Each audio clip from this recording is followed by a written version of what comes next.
Le monde d'aujourd'hui est hypersexualisé, et c'est un fait, à cause notamment des réseaux sociaux, du développement des pubs ou bien du soft porn, mais ça donne une génération d'hommes qui pensent exclusivement et en permanence à ça, au sexe. À cause d'un manque de repères, de projets, d'ambition, mais leur cerveau est complètement détourné pour se focaliser sur une seule chose, les femmes et leur sexualité. Et ça donne lieu à des situations où on ne contrôle même plus ses pensées quand on croise quelqu'un. Des pensées malsaines, des pensées abjectes nous montent au cerveau, sans même s'en rendre compte. Mais rendez-vous bien compte qu'au lieu de penser qu'une fille est jolie ou bien qu'elle est belle et se focaliser sur autre chose après, certaines personnes vont fantasmer ou bien avoir une obsession sur certaines filles.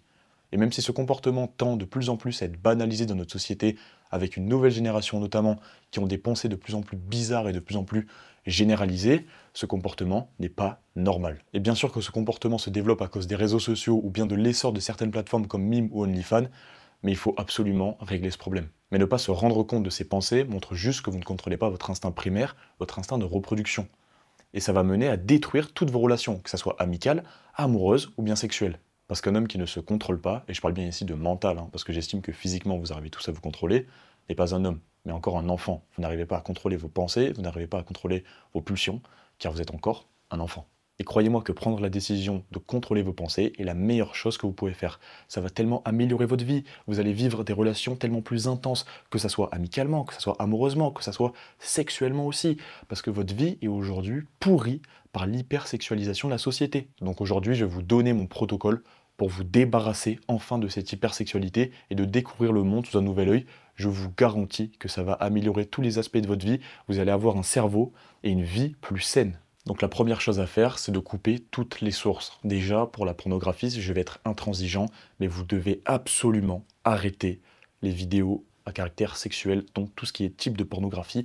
Arrêtez absolument ça, ça détruit votre matière grise, donc ça détruit parallèlement votre cerveau. Et le problème est tellement massif en France que je pense que je vais en faire une vidéo dédiée pour vraiment vous montrer l'ampleur des dégâts. Si aujourd'hui vous m'écoutez, c'est que vous êtes probablement français, et il faut savoir que la France est aujourd'hui le deuxième pays qui consomme le plus de pornographie. Et c'est triste, très triste de voir ces statistiques-là. Ensuite, il va être question de tout ce qui est soft porn sur les réseaux sociaux, et vous savez très bien de quoi je parle, ce genre de vidéos très aguicheuses, où ça vous redirige directement vers des liens Mime ou OnlyFans.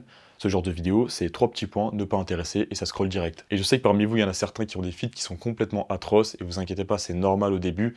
Instagram met en avant ce type de contenu parce qu'ils sont très relayés, donc 3 petits points, ne pas intéresser, et régler votre feed, vous allez voir comment ça va baisser votre tentation au cours de la journée, donc le feed doit être propre, doit être clean.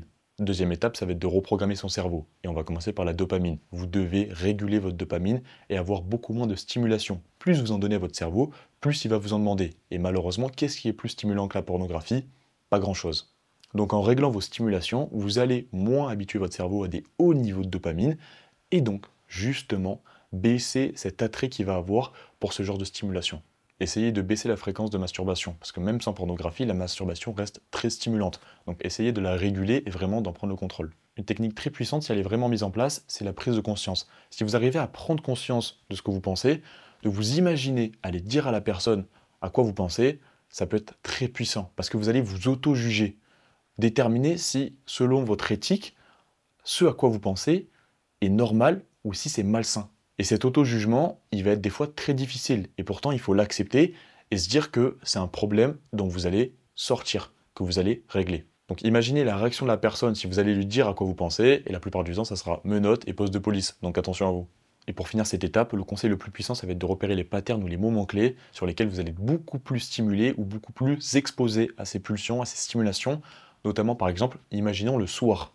Vous êtes sur votre téléphone, vous êtes en train de scroller et vous tombez sur du contenu soft porn ou même pire. Ça arrive très souvent, je le sais, vous le savez.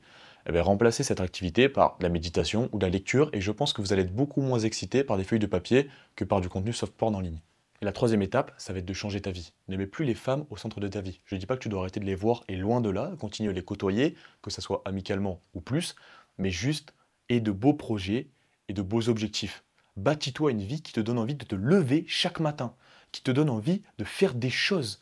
Il faut que ta vie te passionne, te palpite, que tu aies cette envie-là de construire des choses et que tu aies des projets, que ce soit autour du sport, du business, de la famille, quoi que ce soit, ce que tu as envie, de tes passions et de beaux projets. Parce qu'en plus, le jour où tu vas rencontrer une femme qui va te poser des questions et qui va voir que toute ta vie tourne autour des femmes, elle ne va pas avoir envie de construire quelque chose avec toi.